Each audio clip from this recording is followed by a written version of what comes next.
तो national income chapter में आपके साथ बेसिक कॉन्सेप्ट्स डिस्कस हो चुके थे और एडवांस कॉन्सेप्ट्स भी डिस्कस हो चुके थे। तो आज का जो लेक्चर है ये आप मार्क कर लेना कि बहुत ही इंपॉर्टेंट लेक्चर है, क्योंकि इसमें दो बातें जो करेंगे डिस्कस मेनली वो सबसे ज़्यादा इंपॉर्टेंट है और एग्जाम में क्वेश्चंस भी उसी पर बेस्ड होगा। तो एक तो हम सबसे पहले सीखेंगे कन्वर्जन, और दूसरा मैं आपको डिस्कस करके दिखाऊंगा कि जो हमारे नेशनल इनकम को कैलकुलेट करने के 3 मेथड्स हैं उनका सारा कॉन्सेप्ट। तो पहले कन्वर्जन से बात करते हैं शुरू। कन्वर्जन जो होता है वो बेसिकली एक टूल है जिससे हम किसी भी एक नेशनल इनकम एग्रीगेट से किसी दूसरे नेशनल इनकम एग्रीगेट तक पहुंच सकते हैं, निकाल सकते हैं, फाइंड आउट कर सकते हैं। तो इसके अंदर 3 टूल्स होते हैं जो हमारी ये मदद करते हैं, क्योंकि किसी भी एग्रीगेट से किसी दूसरे एग्रीगेट तक पहुंचने के लिए बस हमारे पास 3 चीज़ों का ध्यान रखना पड़ता है। तो 3 चीज़ें जो होती हैं वो होती हैं या तो नेट या ग्रॉस, जिसको मैं पहला वेरिएबल बोल सकता हूँ, या फिर होता है नेशनल प्रोडक्ट और डोमेस्टिक प्रोडक्ट, जिसको मैं दूसरा वेरिएबल बोल सकता हूँ, और तीसरा होता है मार्केट प्राइस या फैक्टर कॉस्ट, जिसको मैं तीसरा वेरिएबल बोल सकता हूँ। तो बेसिकली कोई भी नेशनल इनकम एग्रीगेट में 3 ही तरह के वेरिएबल्स हम मान लेते हैं। तो नेट या ग्रॉस पहला वेरिएबल, नेशनल प्रोडक्ट या डोमेस्टिक प्रोडक्ट दूसरा वेरिएबल, और मार्केट प्राइस और फैक्टर कॉस्ट तीसरा वेरिएबल। तो नेट और ग्रॉस वेरिएबल के बीच में जब हम इंटरचेंज करना चाहते हैं तो उसमें मदद करता है, उस टूल का नाम है डेप्रीसिएशन। नेशनल प्रोडक्ट और डोमेस्टिक प्रोडक्ट के बीच में अगर हम इंटरचेंज करना चाहते हैं तो जो टूल हेल्प करता है वो है net factor income from abroad, short में जिसको बोलते हैं NFIA। और मार्केट प्राइस और फैक्टर कॉस्ट के बीच में अगर मुझे इंटरचेंज करना है तो कौन सा? नेट इनडायरेक्ट टैक्स, बिल्कुल सही। तो 3 मेन टूल्स जो हो गए हमारे लिए वो हो गए depreciation, net factor income from abroad और नेट इनडायरेक्ट टैक्स, राइट। अब इनमें क्या क्या कॉम्प्लेक्सिटीज या क्या क्या फॉर्मूले हैं या क्या क्या कन्वर्जन की बातें हैं वो एक बार आपको बता देता हूँ नंबरिंग कर करके।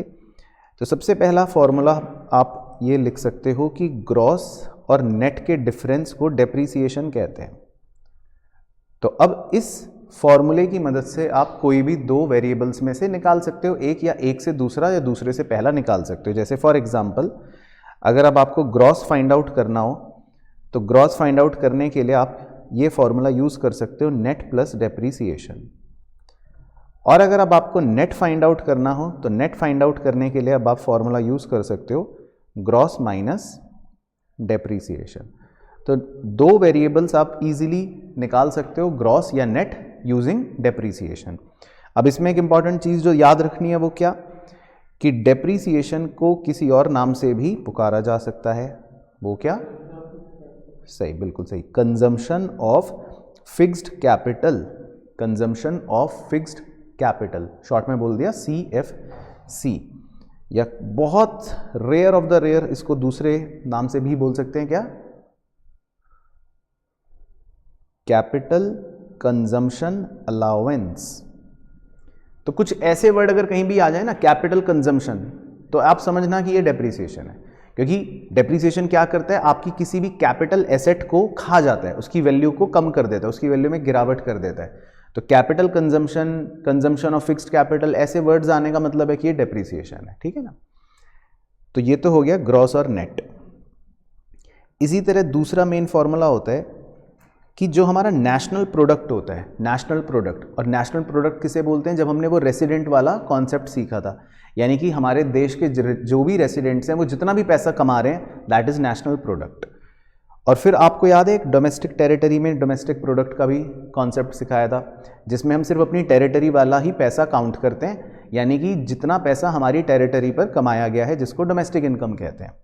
तो नेशनल प्रोडक्ट और डोमेस्टिक प्रोडक्ट के डिफरेंस को net factor income from abroad कहा जाता है, यानी कि NFIA कहा जाता है। तो अब आप इसकी मदद से बेसिकली दोनों वेरिएबल्स इजीली फाइंड आउट कर सकते हो।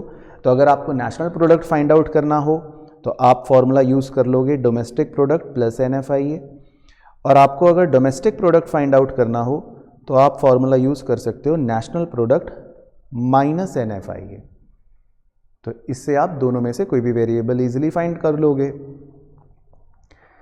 अब इसमें इंपॉर्टेंट बात यह है कि NFIA जो होता है यानी कि net factor income from abroad, इसका मीनिंग क्या है 2 मिनट इसको भी समझ लेते हैं, क्योंकि हम यहां पर एक टर्मिनोलॉजी यूज कर रहे हैं फ्रॉम अब्रॉड, और उससे भी पहले एक टर्मिनोलॉजी यूज कर रहे हैं फैक्टर इनकम, और उससे भी पहले एक मेन टर्मिनोलॉजी यूज कर रहे हैं नेट।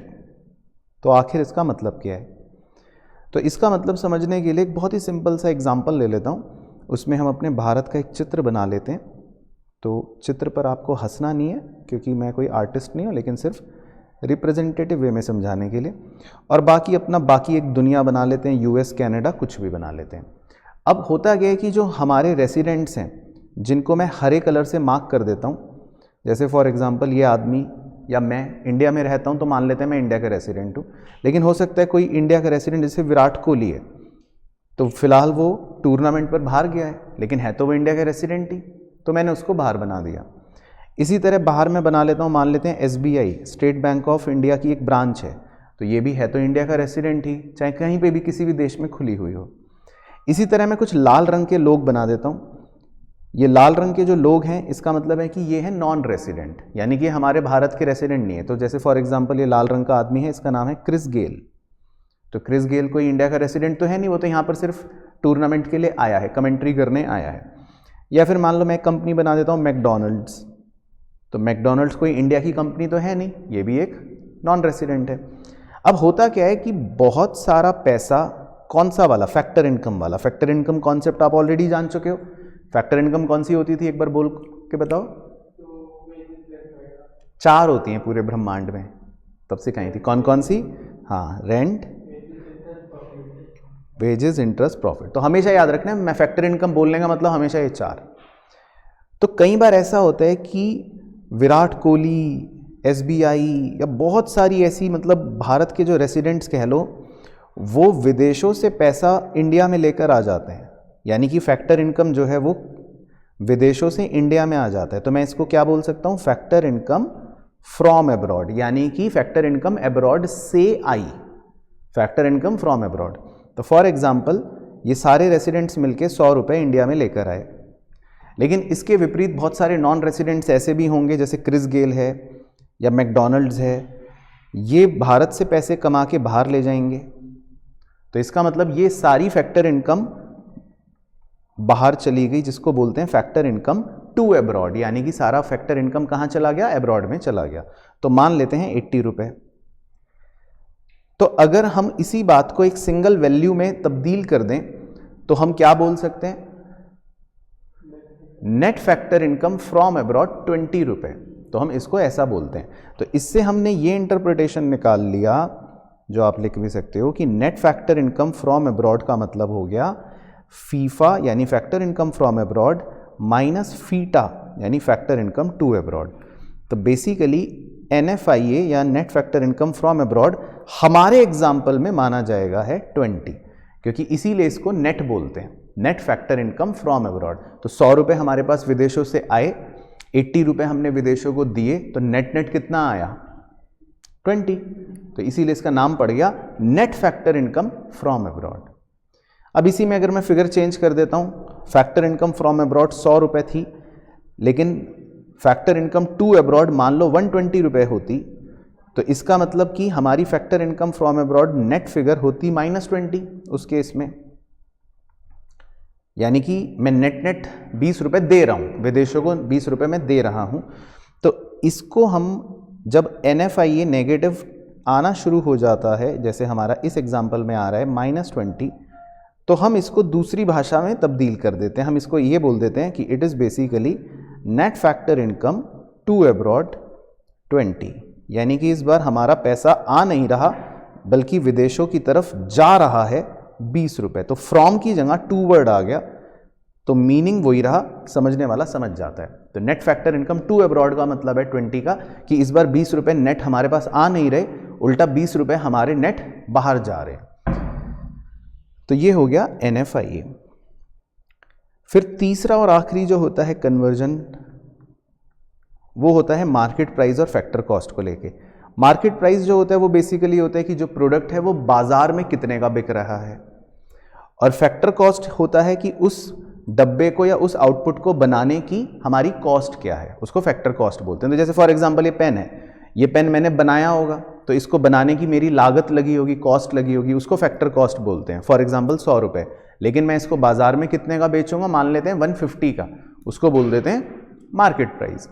तो मार्केट प्राइस और फैक्टर कॉस्ट का जो डिफरेंस होता है उसे हम कहते हैं नेट इनडायरेक्ट टैक्सेस। तो इससे अब आप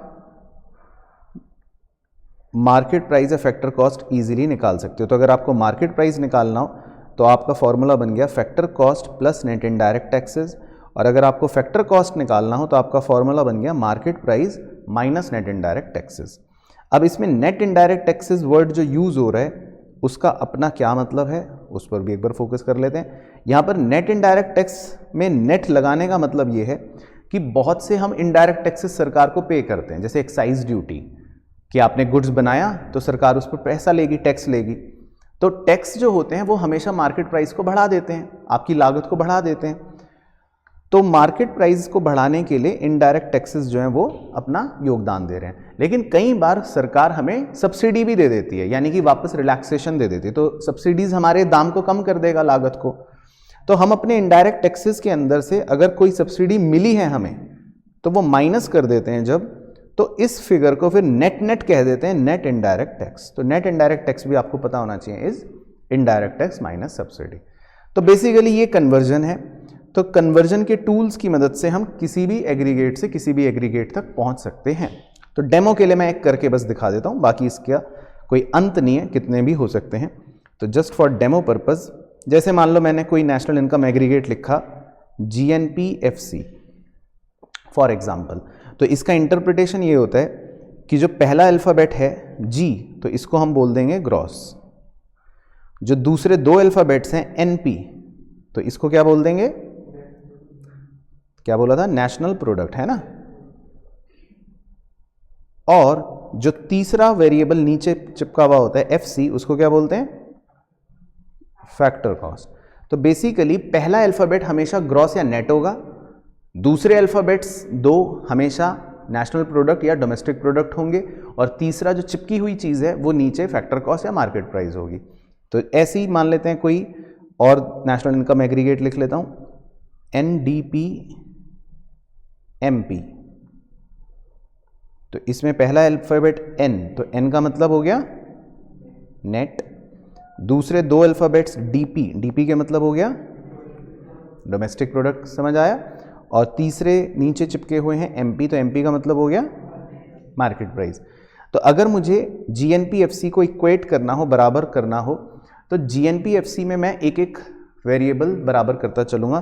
पहला वेरिएबल है ग्रॉस। ग्रॉस का फॉर्मूला होता है gross is equal to net plus depreciation. तो ग्रॉस का फॉर्मूला है नेट प्लस डेप्रीसिएशन, तो मैं आगे लगा दूंगा डेप्रीसिएशन। इसी तरह दूसरा वेरिएबल है नेशनल प्रोडक्ट। तो नेशनल प्रोडक्ट का फॉर्मूला था, आप चेक कर सकते हो अपने फॉर्मूले की लिस्ट में, national product is equal to domestic product plus NFIA। और तीसरा और जो आखिरी वेरिएबल है फैक्टर कॉस्ट, उसका फॉर्मूला था factor cost is equal to market price minus net indirect tax. तो बेसिकली अगर मुझे कन्वर्ट करना हो, एक फॉर्मूला डिराइव करना हो, तो ये मेरा एक फॉर्मूला सा बन गया कि GNPFC is equals to NDP-MP plus depreciation plus NFIA minus NIT। तो दिस वे आप किसी भी दो एग्रीगेट्स के बीच में फॉर्मूला अपने आप लगा सकते हो। तो इसके बहुत सारे एग्जांपल्स वैसे हमने कर रखे हैं, और भी आप सवालों में कर सकते हो। अब इसके बाद जो कहानी शुरू होती है वो हमारी मेन कहानी होती है कि आखिर हम कैसे नेशनल इनकम कैलकुलेट करेंगे। तो नेशनल इनकम कहा जाता है एक तरह से नेशनल प्रोडक्ट को, और वो भी फैक्टर कॉस्ट पर निकाला गया, मार्केट प्राइस पर नहीं, फैक्टर कॉस्ट पर निकाला गया। तो इसीलिए नेशनल इनकम को हम किस एग्रीगेट से संबोधित करते हैं, NNPFC। ठीक है, तो इसमें अगर मैं NNPFC को अभी कन्वर्जन वाले फंडे से दोबारा बताऊं, तो पहले वाले N का मतलब तो क्या हो गया, नेट। इसका मतलब हम डेप्रीसिएशन को हटाकर फिर वैल्यू देखना चाहते हैं, यानी कि ग्रॉस में से डेप्रीसिएशन माइनस करके नेट आता है। तो इसका मतलब हम जो वैल्यू यहाँ पर देखना चाहते हैं वो डेप्रिसिएशन को हटाकर देखना चाहते हैं। दूसरे दो अल्फाबेट्स क्या हैं? National product. तो नेशनल प्रोडक्ट का मतलब है कि यहां पर हमारा जो back of the concept follow हो रहा है फंडा, वो हो रहा है रेसिडेंट वाला। यानी कि हम यहां पर नेशनल इनकम में कभी भी टेरिटरी नहीं देखते। तो मान लो विराट कोहली ने यूएसए में पैसे कमाए, तो वो क्या हमारी इनकम में काउंट होएगा? नेशनल इनकम में होएगा, क्योंकि यहां पर हमारा फोकस किस पर होता है? रेसिडेंट पे। तो जब हम नेशनल इनकम की बात करते हैं हमेशा, तो it is a resident based concept. तो यहां पर हम नेशनल प्रोडक्ट देखते हैं, और नेशनल प्रोडक्ट का मतलब है कि हम रेसिडेंट पे फोकस करते हैं। तो अगर मैंने चांद पर जाके भी पैसे कमाए तो वो हमारी नेशनल इनकम है, क्योंकि मैं रेसिडेंट हूं इंडिया का। और तीसरा एग्रीगेट है फैक्टर कॉस्ट। तो इसका मतलब है कि यहां पर हम सिर्फ क्या लेते हैं? प्रोडक्ट की कॉस्ट लेते हैं, या इनकम का कॉस्ट लेते हैं, उसकी मार्केट प्राइस नहीं लेते, क्योंकि एमपी मतलब होता है मार्केट प्राइस, एफसी मतलब होता है फैक्टर कॉस्ट। तो नेशनल इनकम जो है वो एनएनपीएफसी से संबोधित किया जाता है। बाकी दूसरा इसका छोटा भाई जो है वो भी पता होना चाहिए, डोमेस्टिक इनकम। तो उसको हम किस वेरिएबल से संबोधित करते हैं? एनडीपीएफसी से। तो अगर मैं उसका जल्दी से आपको ब्रेकअप समझा दूं, तो एन का मतलब क्या हो गया? पहले वाले नेट। तो यानी यहां पर भी मुझे डेप्रिसिएशन को एक्सक्लूड करना है, ग्रॉस वैल्यू नहीं लेनी, नेट वैल्यू लेनी है। दूसरा सबसे फोकस पॉइंट डीपी मतलब डोमेस्टिक प्रोडक्ट। तो यहां पर जो मेरा कॉन्सेप्ट चल रहा है मेन, वो चल रहा है कौन सा? डोमेस्टिक टेरिटरी वाला। तो जब भी हम डोमेस्टिक इनकम की बात करते हैं तो हमारा फोकस पॉइंट होता है टेरिटरी पर, कि पैसे आपने इंडिया की टेरिटरी पर कमाने होने जरूरी हैं। तो अगर मैंने चांद पे पैसे कमाए तो क्या वो काउंट होएगा? यहां नहीं। विराट कोहली ने यूएसए में पैसे कमाए, क्या वो काउंट होगा? यहां नहीं। क्रिस गेल ने इंडिया में पैसा कमाया तो काउंट होगा, क्योंकि यहां पर हम क्या देख रहे हैं? टेरिटरी। तो यहां पर हमको देखना है कि पैसा कहां कमाया जा रहा है, किस टेरिटरी पर कमाया जा रहा है। तो डोमेस्टिक इनकम जो है वो टेरिटरी पर फोकस करती है। बाकी एफसी मतलब तो फैक्टर कॉस्ट, वो आपको पता ही चल गया कि हमें यहाँ पे मार्केट प्राइस से मतलब नहीं, हम सिर्फ फैक्टर कॉस्ट ले रहे होते हैं। तो अब जो फोकस पॉइंट ये है कि नेशनल इनकम कैलकुलेट कैसे करते हैं। तो नेशनल इनकम कैलकुलेट करने के लिए जो हमारा पहला मेथड होता है वो होता है प्रोडक्शन मेथड, या जिसको हम कहते हैं value added method. Value added method की कहानी जो है वो बहुत ही सिंपल होती है। वो कहानी ऐसे शुरू होती है कि भाई जितने भी देश के अंदर हमारे प्रोडक्शन यूनिट्स हैं, तो प्रोडक्शन यूनिट्स माना जाता है कि देश के अंदर 3 ही हैं। मतलब अगर मैं सेक्टर की बात करूं, कौन कौन से? प्राइमरी सेक्टर, सेकेंडरी सेक्टर और टर्शरी सेक्टर। तो फिलहाल मैं एक सेक्टर के हिसाब से समझाऊंगा जो कहानी, वो हर सेक्टर पे लागू होगी। तो हम किसी भी सेक्टर में जाते हैं, तो जैसे मैं प्राइमरी सेक्टर में चला जाता हूं, थोड़ी देर के लिए वहां घुस जाता हूं। तो प्राइमरी सेक्टर के अंदर घुसकर मैं उनसे पूछता हूं कि भाई आप ये बताओ कि आपने कितना वैल्यू एडिशन करा है। अब वैल्यू एडिशन का मतलब जो होता है वो ये होता है कि हम ये पूछते हैं उनसे कि आपने कितना वैल्यू ऑफ आउटपुट, यानी कि जो आपकी आउटपुट है उनकी क्या वैल्यू है, और आपने जो इनपुट्स खरीदे या आपने जो इनपुट्स इस्तेमाल करे उनकी क्या वैल्यू है, उसके डिफरेंस को हम बोल देते हैं वैल्यू एडेड। Very simple. तो वैल्यू एडेड निकालने के लिए हमें सिर्फ क्या करना है? वैल्यू ऑफ आउटपुट में से वैल्यू ऑफ इनपुट्स को क्या कर देना है? माइनस कर देना है।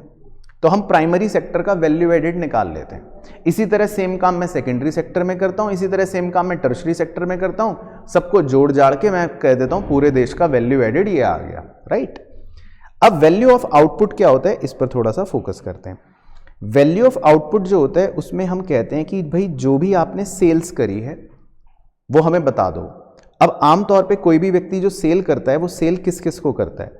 वो सेल करता है या तो नॉर्मल ग्राहक को, यानी कि सेल्स टू हाउस होल्ड्स, या फिर वो सेल्स करता है सरकार को, यानी सेल्स टू गवर्नमेंट, या फिर वो सेल्स करता है किसी दूसरी दुकानदारों को, यानी कि फर्म्स को, और या फिर वो सेल्स करता है विदेशों में, उसने सामान बाहर ही बेच दिया, एक्सपोर्ट्स। तो सेल्स वर्ड जो है वो एक वाइडर वर्ड है, वो एक बड़ा वर्ड है। तो सेल के अंदर आपकी हर प्रकार की सेल आ जाएगी। तो चाहे आपने हाउस होल्ड को बेचा, चाहे आपने फर्म को बेचा, चाहे आपने सरकार को बेचा या विदेशों में बेचा, सेल के अंदर क्या आ जाएगा? सब कुछ आ जाएगा। सारी की सारी सेल्स जो है वो इसके अंदर आ जाएगी। फिर कुछ उसके आउटपुट में यानी कि उसके स्टॉक में चेंज होता है, तो हम कहते हैं कि आपके स्टॉक में कितना चेंज हुआ है वो भी हमें बता दो, यानी कि चेंज इन स्टॉक। तो उस चेंज इन स्टॉक को भी हम सेल्स के अंदर ही ऐड कर लेते हैं। अब चेंज इन स्टॉक को पूछने के लिए या उससे पता लगाने के लिए हमें क्या फॉर्मूले का इस्तेमाल करते हैं? क्लोजिंग माइनस ओपनिंग, है ना। वेरी सिंपल लॉजिकल फॉर्मूला है। तो हम closing stock minus opening stock करके ये पता लगा लेते हैं कि उसके स्टॉक में कितना परिवर्तन हुआ है, क्योंकि वो भी एक तरह से वैल्यू ऑफ आउटपुट ही है। भाई बिका नहीं लेकिन स्टॉक में रह गया, अनसोल्ड रहेगा। भाई डब्बे बनाए मैंने, या तो बिकेंगे या नहीं बिकेंगे, तो मेरे लिए तो डब्बे टोटली माने जाएंगे ना। तो जितना मैं बेच देता हूं वो सेल्स में आ गए, और जितना मैं बेच नहीं पाया वो मेरे चेंज इन स्टॉक में आ गए। तो इसको बोलते हैं वैल्यू ऑफ आउटपुट। अब वैल्यू ऑफ आउटपुट का भी एक एग्रीगेट है शॉर्ट नेशनल इनकम के अंदर, इसको संबोधित किया जाता है वैल्यू ऑफ आउटपुट को GVOMP के नाम से। तो इसकी फुल फॉर्म बनाने की कोशिश करो। G का मतलब ग्रॉस, VO का मतलब value of output, very good, MP का मतलब मार्केट प्राइस। तो GVOMP इसको हम कह देते हैं वैल्यू ऑफ आउटपुट को बनाने के लिए। अच्छा, कभी कभी कुछ सवालों के अंदर हमको ना सेल्स भी निकालनी पड़ जाती है। वो इतने चालाक होते हैं कि आपने कितने रुपए का माल बेचा वो बताएगा नहीं, तो हम दुकानदार से कहते हैं कि भैया ये बताओ कि आपके प्रोडक्ट का दाम क्या है, प्राइस क्या है। हम उससे प्राइस पूछते हैं, हाँ, और फिर उससे पूछते हैं अपनी क्वांटिटी बताओ कि आपने कितने डब्बे बेचे। तो जब हम प्राइस और क्वांटिटी को मल्टीप्लाई करते हैं तो हम फिर सेल्स की फिगर का पता लगा सकते हैं। तो ये आपका कंप्लीट बन गया वैल्यू ऑफ आउटपुट। तो इससे ज़्यादा वैल्यू ऑफ आउटपुट में हमसे कुछ नहीं वो एक्सपेक्ट करता। अब हो गया वैल्यू ऑफ इनपुट्स किसे कहते हैं। ये बहुत ही अच्छा क्रिटिकल पॉइंट है। इसका मतलब ये होता है कि जो भी हमारे नॉन फैक्टर इनपुट्स होते हैं, बड़े ध्यान से मेरे शब्दों को सुनना, जो भी हमारे नॉन फैक्टर इनपुट्स होते हैं, अगर हम उन्हें खरीद रहे हैं या उन पर कोई खर्चा कर रहे हैं, एक्सपेंडिचर कर रहे हैं, तो उन्हें हम वैल्यू ऑफ इनपुट्स कहते हैं। अब नॉन फैक्टर वर्ड पे थोड़ा फोकस कर लेते हैं कि भाई नॉन फैक्टर इनपुट्स का मतलब सर, तो जी आपको फैक्टर इनपुट्स पढ़ा रखे हैं। फैक्टर इनपुट्स कौन से होते हैं? Land, labour, capital, entrepreneur. Very good. तो अगर मैंने किसी से लैंड खरीद ली, मैंने किसी से लेबर खरीद ली, मैंने किसी से कैपिटल खरीद लिया, मैंने किसी से एंटरप्रेन्योर खरीद लिया, ये सब चीजें यहां नहीं आएंगी। यहां पे इनके अलावा जो नॉन फैक्टर इनपुट्स हैं वो आएंगे। तो आमतौर पे 99.99% नॉन फैक्टर इनपुट जो होता है वो होता है रॉ मटेरियल, क्योंकि भाई आप रॉ मटेरियल ही खरीदोगे प्रोडक्शन के लिए, और तो कुछ ऐसा तो है नहीं कि आपने कुछ और खरीदना है। तो 99.99% नॉन फैक्टर इनपुट मतलब होता है रॉ मटेरियल, है ना। बाकी लेकिन इसके अलावा अगर कोई फैक्ट्री का आप कोई इलेक्ट्रिसिटी का बिल पे कर रहे हो तो वो भी ये हो सकता है। मतलब कोई भी एक्सपेंडिचर जो फैक्टर इनपुट नहीं है, तो लैंड, लेबर, कैपिटल और एंटरप्रेन्योर को अगर छोड़ दूं, उसके अलावा अगर आप कोई खर्चा कर रहे हो तो वो नॉन फैक्टर इनपुट होता है। पर फिर भी 99.99% आपका रॉ मटेरियल का परचेज ही वो इनपुट होता है। अब जब आप परचेज करते हो, खरीदते हो सामान, तो कहां से खरीदते हो? परचेज फ्रॉम, क्या पता हाउस होल्ड से खरीदा हो, या फिर परचेज फ्रॉम गवर्नमेंट से खरीदा हो, या फिर परचेज फ्रॉम दूसरी दुकान से, फर्म से खरीदा हो, या फिर परचेज फ्रॉम विदेशों से खरीदा हो, इंपोर्ट्स। तो यहां पर परचेज जो है वो एक वाइडर टर्म है, या परचेज ऑफ रॉ मटेरियल एक वाइडर टर्म है। इसमें आपके हर प्रकार के परचेज आ जाते हैं। तो चाहे आपने हाउस होल्ड से खरीदा, फर्म से खरीदा, सरकार से खरीदा, विदेशों से खरीदा, वो सब इसके अंदर इंक्लूड हो जाते हैं। अब यहां पर सेल्स के अंदर आप देखो एक बादल बना हुआ है, परचेज के अंदर एक बादल बना हुआ है। अब बच्चा क्या गलती करता है? एग्जाम में हमें सेल्स की फिगर दे देगा और एक्सपोर्ट्स की फिगर भी देगा जानबूझ के। तो बच्चा सोचता है सेल्स को भी ले लो और एक्सपोर्ट्स को भी ले लो। तो समझ गए बच्चे ने क्या गलती करी? डुप्लीकेशन हो गया। इसी तरह एग्जाम में वो परचेज ऑफ रॉ मटेरियल भी देता है और वो इंपोर्ट्स भी देता है। बच्चा दोनों कंसीडर कर लेता है। तो बच्चे ने समझ गए क्या गलती कर दी? डुप्लीकेशन कर दिया। तो आप तो वो बच्चे नहीं हो, आप तो होशियार बच्चे हो, ठीक है।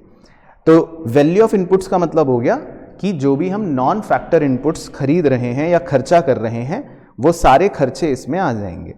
अब यहां पर मैं क्योंकि एक्सपेंडिचर वर्ड लिखता हूं तो कई बार बच्चे गलत इंटरप्रिटेशन निकाल लेते हैं। अब एग्जाम में एक सवाल आया कि हमने एक्सपेंडिचर करा, हमने ट्रैक्टर खरीद लिया, तो क्या ये भी एक नॉन फैक्टर इनपुट है?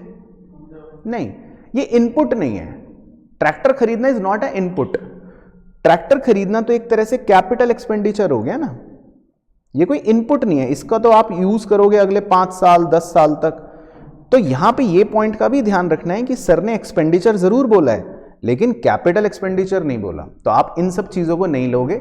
अगर उसने ट्रैक्टर खरीद लिया, इक्विपमेंट खरीद लिया, मशीन खरीद लिया, ये सब एक्सपेंडिचर नहीं लेने, छोटे छोटे खर्चे लेने हैं, पीएनएल वाले, रेवेन्यू नेचर वाले। उसने मान लो इलेक्ट्रिसिटी का बिल पे कर दिया, उसने मान लो कुछ और रेंट वेंट पे कर दिया, उसने कुछ रॉ मटेरियल खरीद लिए, ये सारे खर्चे इंटरमीडिएट वाले। तो बस value of output minus value of input करके आपका आंसर आ जाता है वैल्यू एडेड, जिसका एग्रीगेट क्या होता है शॉर्ट? GVAMP। तो इसका बनाने की कोशिश करो। G का मतलब ग्रॉस, VA का मतलब वैल्यू एडेड और MP का मतलब मार्केट प्राइस। तो इस तरह से मैं प्राइमरी सेक्टर का क्या निकाल लेता हूं? GVAMP, gross value added at market price. फिर ये सेम प्रोसीजर लगाता हूं मैं कहां पर? सेकेंडरी सेक्टर में भी, वहां पे भी GVMP निकाल लेता हूं। फिर मैं सेम प्रोसीजर लगाता हूं कहां पर भी?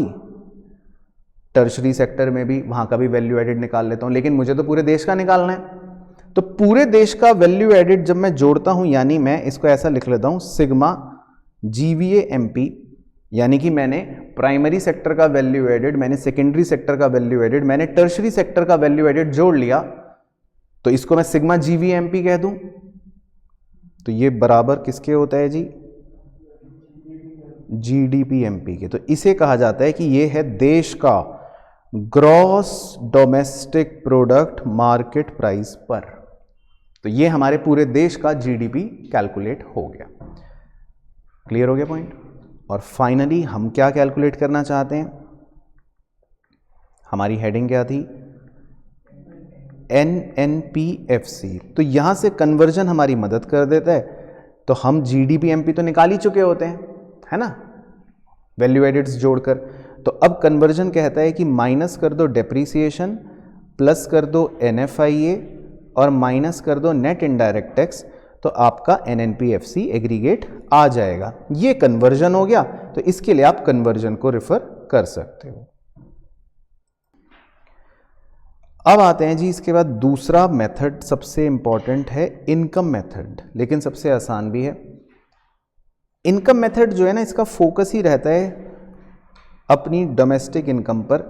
तो इसीलिए इसका तो आंसर जो आता है ना, वो डायरेक्टली डोमेस्टिक इनकम ही आ जाता है। तो इनकम जो है वो ये बताता है कि हमारी टेरिटरी पर क्या इनकम कमाई गई है।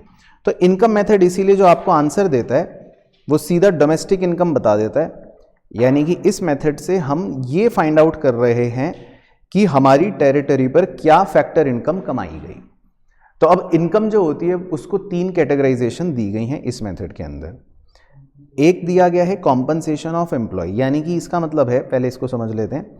कॉम्पनसेशन ऑफ एम्प्लॉय का मतलब होता है कि अगर कोई एक एम्प्लॉयर है तो एम्प्लॉयर का कोई एक एम्प्लॉय भी होगा। तो एम्प्लॉयर अपने एम्प्लॉय को बहुत सी चीज़ें देता है अपने उसके काम के बदले में। जैसे वो उसको देता है salary and wages in cash, वो सबसे पहले उसको कहता है ये लो पैसे ले लो। कई बार वो उसको सैलरी और वेजेस देता है इन काइंड, वो उसको कहता है मैं तुम्हें एक घर दे देता हूँ, मैं तुम्हें गाड़ी दे देता हूँ, या मैं तुम्हें कुछ और चीज़ दे देता हूँ। इसके अलावा वो उसके लिए कुछ कॉन्ट्रीब्यूशंस भी करता है उसके बिहाफ पे।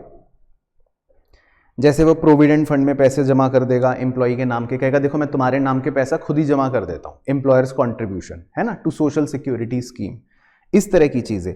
तो मतलब इन नटशेल एम्प्लॉयर अपने एम्प्लॉय को अगर कुछ भी दे, पेंशन देता है, अलाउंसेस देता है, वो सारी चीज़ें हम मानते हैं कि वो उसके काम के बदले में ही दे रहा है। इसीलिए इन सारी चीज़ों को फैक्टर इनकम मानते हैं और देश में कमाई गई हैं तो इसीलिए डोमेस्टिक इनकम का ये पार्ट होती हैं।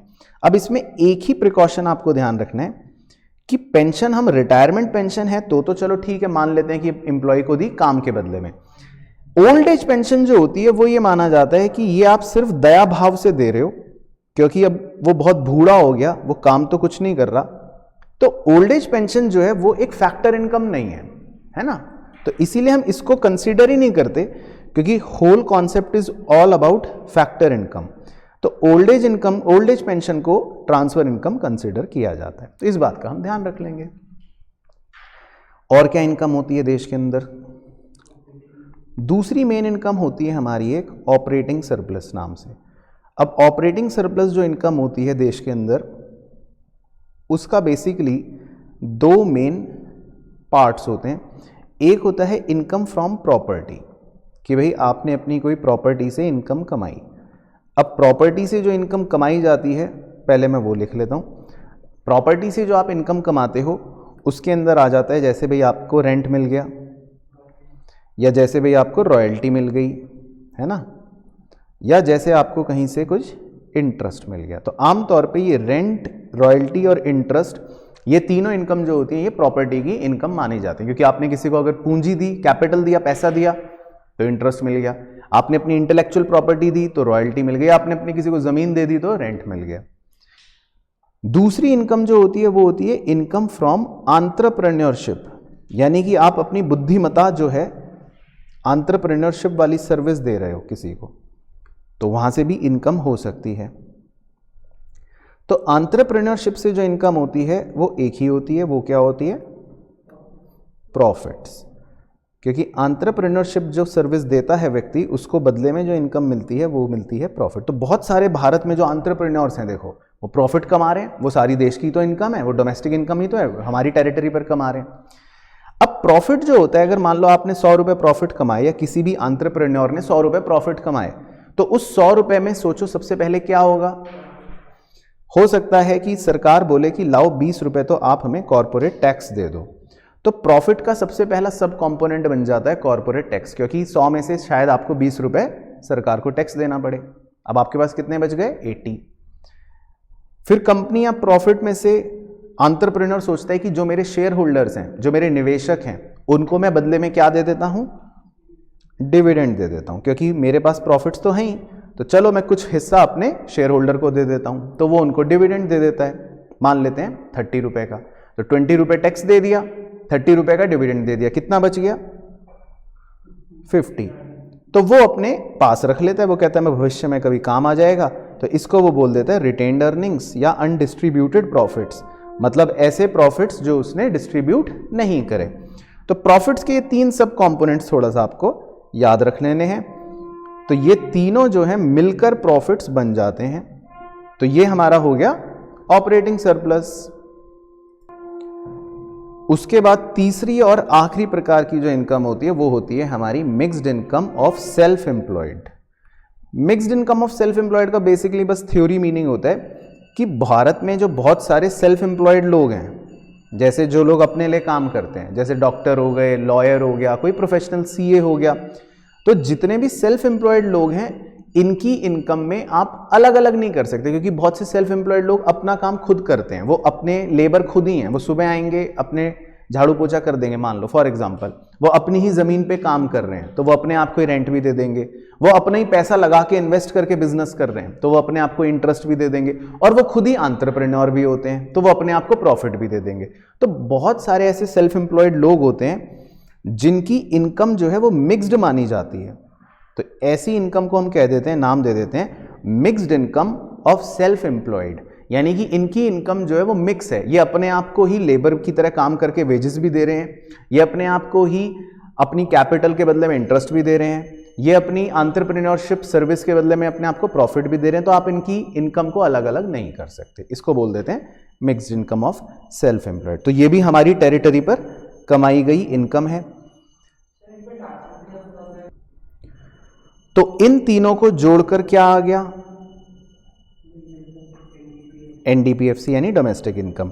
अब लेकिन हमें मान लो फाइनली जो निकालना होता है वो क्या निकालना होता है? एनएनपीएफसी यानी नेशनल इनकम। तो वहां पर कन्वर्जन हमारी मदद कर देता है। एनडीपीएफसी हमारे पास होता है तो हम उसके अंदर एनएफआईए को ऐड कर लेते हैं, तो ये ऑटोमेटिकली कन्वर्जन की मदद से क्या बन गया? National income. तो ये हो गया हमारा इनकम मेथड। अब इसमें वैल्यू एडेड मेथड और इनकम मेथड जो मैंने अभी आपके साथ डिस्कस करा, इन दोनों ही मेथडों को पढ़ने के बाद कुछ बातें हमें पता होनी चाहिए, तो इसीलिए बड़े से बादल में डिस्कस कर रहा हूं। दोनों मेथडों के अंदर हमको यह पता होना चाहिए कि कुछ इनके प्रिकॉशंस होते हैं दोनों मेथडों के, या इनफैक्ट तीसरा भी पढ़ेंगे तो उसके भी होते हैं। तो जिन बातों का हमें नेशनल इनकम में ध्यान रखना पड़ता है, जैसे फॉर एग्जांपल कि भाई कोई मान लो सेकेंड हैंड गुड्स आपने बेचा, तो क्या आप उसके पैसे को जो बेचकर कमा रहे हो क्या वो नेशनल इनकम में इंक्लूड करा जाएगा? तो आंसर है नो। ये प्रिकॉशन इसलिए बताते हैं क्योंकि भाई जो गुड्स सेकेंड हैंड है तो इसका मतलब वो तो पहले ऑलरेडी प्रोड्यूस हो चुके होंगे, वो तो पहले ऑलरेडी वैल्यू एडिड मेथड में वैल्यू एडिशन की तरह आ चुके होंगे, उस समय इनकम उनकी जो हुई होगी वो जुड़ चुकी होगी। अब आप उनको दोबारा तिबारा चौबारा बार बार बेचे जाओगे तो वो कंसीडर नहीं किया जाता एज न्यू प्रोडक्शन, क्योंकि सेकेंड हैंड गुड्स बनाने से कोई नया प्रोडक्शन तो नहीं हुआ, और जब तक कोई नया प्रोडक्शन नहीं हुआ तो इकोनॉमिस्ट्स कहते हैं कि भाई इसको नेशनल प्रोडक्ट की तरह काउंट मत करो या इसको नेशनल इनकम में कंसीडर मत करो। लेकिन अगर सेकेंड हैंड गुड को बिकवाने के लिए या बेचने के लिए किसी ब्रोकर ने आपकी मदद करी है तो ऑब्वियसली ब्रोकर तो अपने काम के लिए क्या लेगा? कमीशन लेगा। तो क्या ब्रोकर के कमीशन को भी हम नेशनल इनकम में कंसीडर ना करें? करेंगे, बिल्कुल। तो ये बातों का ध्यान रखना है, इसीलिए इस हेडिंग का नाम है प्रिकॉशन, क्योंकि ब्रोकर ने तो आपको एक सर्विस दी है ना, उसने तो अपनी नई मेहनत करी है ना। आप पुराना गुड लेकर आए, उसमें ब्रोकर की मेहनत तो पुरानी नहीं है ना, ब्रोकर ने तो आज नई मेहनत करी है। तो इसीलिए ब्रोकर अगर कमीशन कमा रहा है सेकेंड हैंड सेल पर तो वो हम इंक्लूड कर लेते हैं, ये प्रिकॉशंस में आ जाता है।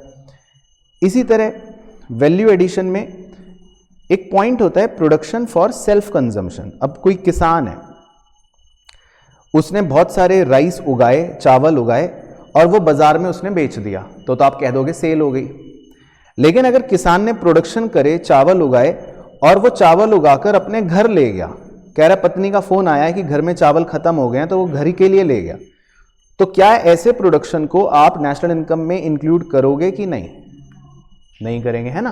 तो ऐसा बच्चे को लगता है, तो इसीलिए इसका बड़ा सा टिक लगा लेना, बिल्कुल करेंगे, क्योंकि नई प्रोडक्शन हुई है, देश में प्रोडक्शन तो हुआ है ना, नया चावल उगाया है किसान ने मेहनत करके पसीना बहा के, तो आप इसको नेशनल इनकम में अवश्य इंक्लूड करेंगे। यानी कि प्रोडक्शन फॉर सेल्फ कंजम्पशन जो होता है वो भी एज गुड एज सेल होता है। अब देखो, जैसे इसका एग्जांपल देता हूं, मान लो मैंने पेन बनाया, ये पेन मैंने आपको बेच दिया 100 रुपए में, तो आप कह रहे हो प्रोडक्शन हुई। अब यही पेन मान लो मैं घर लेके अपनी पत्नी को बेच दूं तो आप कह रहे हो प्रोडक्शन नहीं हुई, तो ये तो गलत हो गया। तो प्रोडक्शन अगर हुई है तो चाहे वो मैं बेचूं चाहे मैं अपने घर ले जाऊं, सेल्फ कंजम्पशन के लिए भी जो प्रोडक्शन है वो क्या है? हमारे नेशनल प्रोडक्ट का पार्ट होती है। और क्या प्रिकॉशंस हैं जी? एक प्रिकॉशन ये है कि कई बार ऐसा भी आता है एग्जाम में कि हमने इनकम टैक्स पे करा या कंपनी ने कॉरपोरेट टैक्स पे करा, तो क्या इन्हें नेशनल इनकम में इंक्लूड करा जाए? ये प्रश्न आ जाता है। तो इसके भी प्रिकॉशन पे चर्चा कर लेते हैं। तो हमने मान लो इनकम टैक्स दिया, आप पूछ भी रहे थे कि हमें इनकम हुई, हम उस इनकम में से टैक्स दे देते हैं। या कंपनी को देखो प्रॉफिट होता है, अभी ऊपर हमने पढ़ा भी था, है ना, वो रहा एंटरप्रेन्योरशिप के नीचे, कंपनी को प्रॉफिट हुआ तो कंपनी उस प्रॉफिट में से टैक्स दे देती है। हमने फिगर्स भी ऐसी ओरली लिख ली थी कि मान लो हमारा प्रॉफिट हुआ 100 रुपये का, तो कंपनी उसमें से कितना टैक्स दे रही है? 30 रुपये डिविडेंड के दे रही थी और 50 रुपये कंपनी के पास बच गए थे। तो ये जो कॉरपोरेट टैक्स है 20 रुपये, वो इस पर सवाल करते हैं कि क्या इसे हम इंक्लूड कर लें नेशनल इनकम में? तो आंसर है यस, ऐसा बच्चा सोचता है ना, जैसे मैडम कह रही हैं। तो इसका आंसर है नो, क्योंकि जब हम प्रॉफिट्स को ऑलरेडी इंक्लूड कर चुके हैं, हमने प्रॉफिट्स को काउंट कर लिया कि वो हमारी नेशनल इनकम में है, तो प्रॉफिट को काउंट करने के बाद इन चीज़ों को अलग से कभी भी काउंट नहीं किया जाता, क्योंकि ये तो सरकार को हम एक कंपलसरी पेमेंट्स कर रहे हैं और ये तो ऑलरेडी प्रॉफिट का भाग है। तो अगर आपने प्रॉफिट 100 रुपये ऑलरेडी ले रखा है इनकम के अंदर, और जो हम मान रहे हैं कि आपने ले रखा है, तो फिर क्या आप अलग से अब कॉर्पोरेट टैक्स 20 को नेशनल इनकम में इंक्लूड करोगे? नहीं करोगे। तो यही इसमें एक प्रिकॉशन वाला पॉइंट है, इस पर क्वेश्चन एग्जाम में पूछता है, तो इसीलिए इसी का मैंने डिस्कशन ज़रूरी समझा। तो ये प्रिकॉशन भी हमको याद रखना है कि हम ऐसा इनकम टैक्स या कॉर्पोरेट टैक्स अगर वो बोलेगा कि क्या इनको हम नेशनल इनकम में इंक्लूड करें, तो आप कहोगे नहीं, क्योंकि ये ऑलरेडी प्रॉफिट्स का पार्ट है और प्रॉफिट्स तो ऑलरेडी नेशनल इनकम में आ चुके हैं। तो ये सिर्फ कंपलसरी पेमेंट्स की जा रही हैं सरकार को, तो इन्हें हम कभी भी अपने नेशनल इनकम में इंक्लूड नहीं करेंगे। इसके अलावा एक दो बेसिक प्रिकॉशंस हैं जो मैं मान के चल रहा हूं कि सबको पता होंगी कि कोई अगर इलीगल ट्रांजैक्शन से पैसा कमाया है या प्रोडक्शन हुई है तो वो काउंट नहीं होती हैं, या अगर कोई सर्विस जैसे घर में मदर होती हैं जो out of love and affection service provide करती हैं तो वो भी चीज़ें सब काउंट नहीं होती हैं क्योंकि उनका कोई मॉनेटरी वैल्यू नहीं हो पाता। तो ये हो गए कुछ बेसिक प्रिकॉशंस। फिर है इसके बाद आपका तीसरा और आखिरी मेथड नेशनल इनकम कैलकुलेट करने का, जो सबसे मज़ेदार और सबसे ही इजी मेथड है, वो है खर्चा। देश के अंदर जो खर्चा हुआ यानी कि एक्सपेंडिचर मेथड। तो एक्सपेंडिचर मेथड के अंदर हम देश में हो रहे सारे खर्चों को ऐड करते हैं और फिर उससे ये निकाल लेते हैं कि अल्टीमेटली देश का gross domestic product at market price क्या है। तो इस मेथड में हमको जीडीपी एमपी मिल जाता है। अब देश में होने वाले खर्चे जो होते हैं वो होते हैं private final consumption expenditure. Private final consumption expenditure का मतलब हो गया जैसे आपके और मेरी तरह जितने भी हाउस होल्ड्स होते हैं, है ना, जिनको हम हाउस होल्ड्स कह सकते हैं। तो हाउस होल्ड्स लोग जो भी अपना खर्चा करते हैं कंजम्पशन पर, हम सुबह से लेकर शाम तक बहुत सारी चीज़ें कंज्यूम करते हैं ना, कंज्यूमर गुड्स कंज्यूम करते हैं। आपने ब्रेड खरीदा, अंडे खरीदे, दूध खरीदा या शर्ट खरीदी, जूते खरीदे, जो भी खर्च खरीदा, तो हाउस होल्ड अपना जो भी खर्चा करता है कंजम्पशन पर, that is basically PFCE, private final consumption expenditure. इसी तरह सरकार भी कंजम्पशन पे खर्चे करती है, गवर्नमेंट फाइनल कंजम्पशन एक्सपेंडिचर। तो सरकार क्या क्या कंजम्पशन पर खर्चा कर सकती है? भाई सरकार खर्चा कर सकती है, भाई उसको अपने सरकारी एम्प्लॉयज़ को सैलरी देनी होती है, वो खर्चा है। उसको अपने सरकारी दफ्तर में हो सकता है कुछ एडमिनिस्ट्रेशन खर्चे करने पड़े, वो उसका खर्चा है। तो इसमें सारे के सारे सरकार के कंजम्पशन खर्चे आ गए। तीसरा होता है देश के अंदर जो सबसे बड़ा और मेन खर्चा होता है वो होता है निवेश का खर्चा, है ना, जो बिजनेस हाउसेस करते हैं, यानी कि इन्वेस्टमेंट का खर्चा, जिसे को बोला जाता है डिजाइनर टर्मिनोलॉजी में ग्रॉस डोमेस्टिक कैपिटल फॉर्मेशन। अब ग्रॉस डोमेस्टिक कैपिटल फॉर्मेशन जो है, यानी कि जिसको मैं सिंपल भाषा में ग्रॉस इन्वेस्टमेंट कहता हूं, तो ये क्या होता है इसको समझ लेते हैं कि भाई कोई मुकेश अंबानी साहब हैं या कोई रतन टाटा साहब हैं, ये कैसा निवेश का खर्चा करते हैं, यानी GDCF क्या होता है। तो इन्वेस्टमेंट जो होती है वो दो प्रकार की मानी जाती है।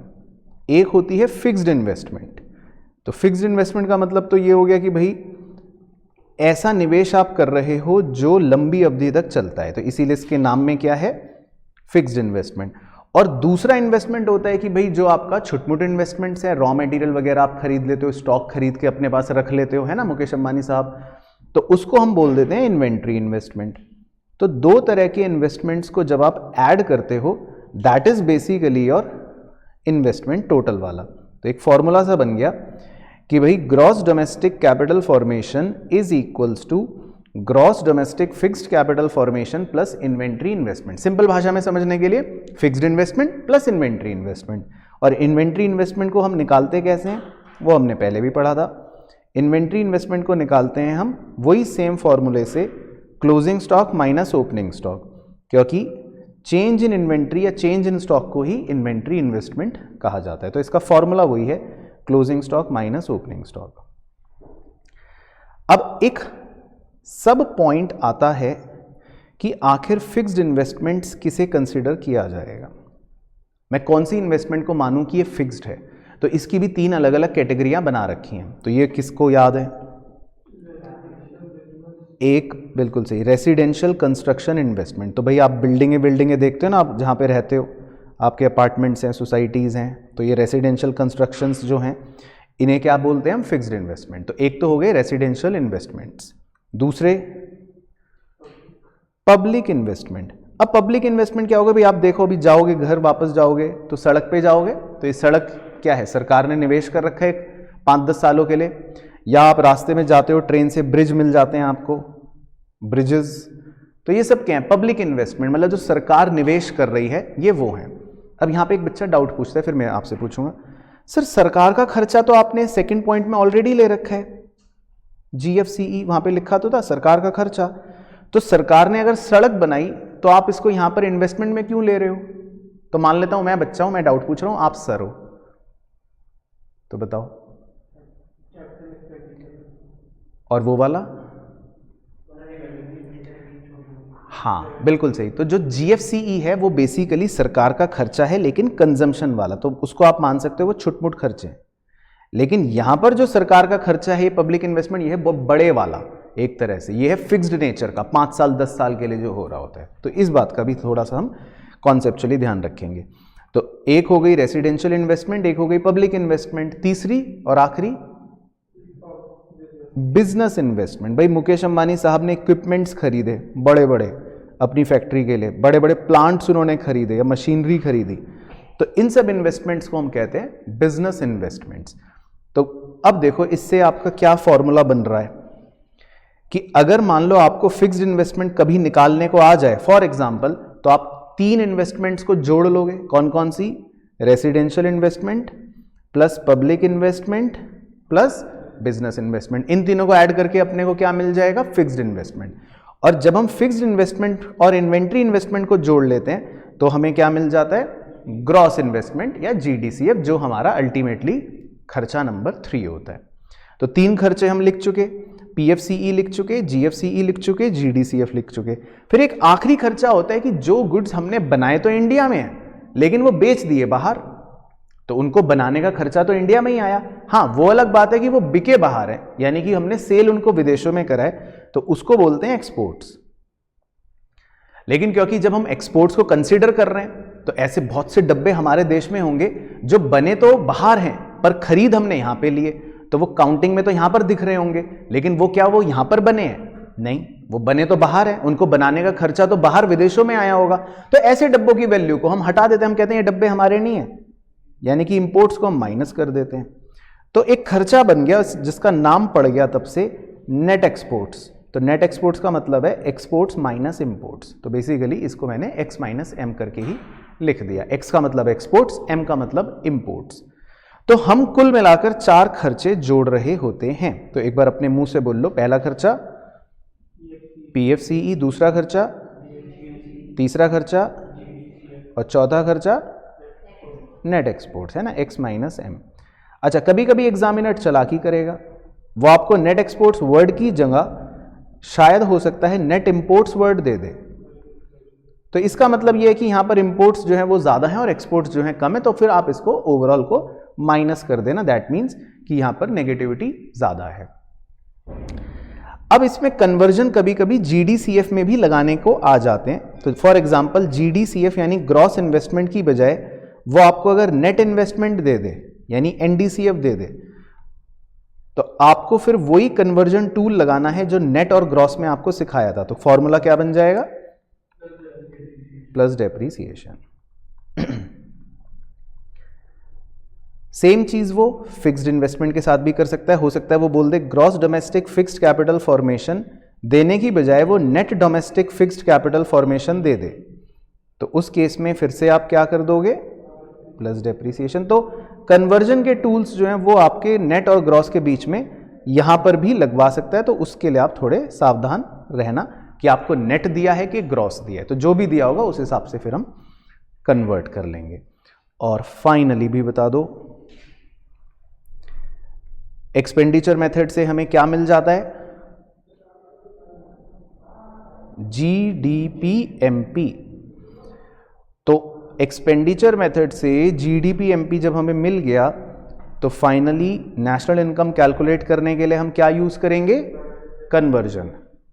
Same, minus depreciation plus NFIA minus net indirect tax. और इसके भी प्रिकॉशंस मोटा मोटा वही सेम होते हैं कि आपको ट्रांसफर इनकम वगैरह नहीं लेनी, कोई सेकेंड हैंड गुड पर खर्चा करा है तो वो नहीं लेना, कोई आपने इलीगल इनकम अगर करी है वो नहीं लेनी, ये सब। तो कुल मिलाकर अगर न्यूमेरिकल्स की बात करूं तो तीनों तरह के मेथड्स और कन्वर्जन का कॉन्सेप्ट कंप्लीट। तो समझ आया? रिवाइज हुआ? परफेक्ट।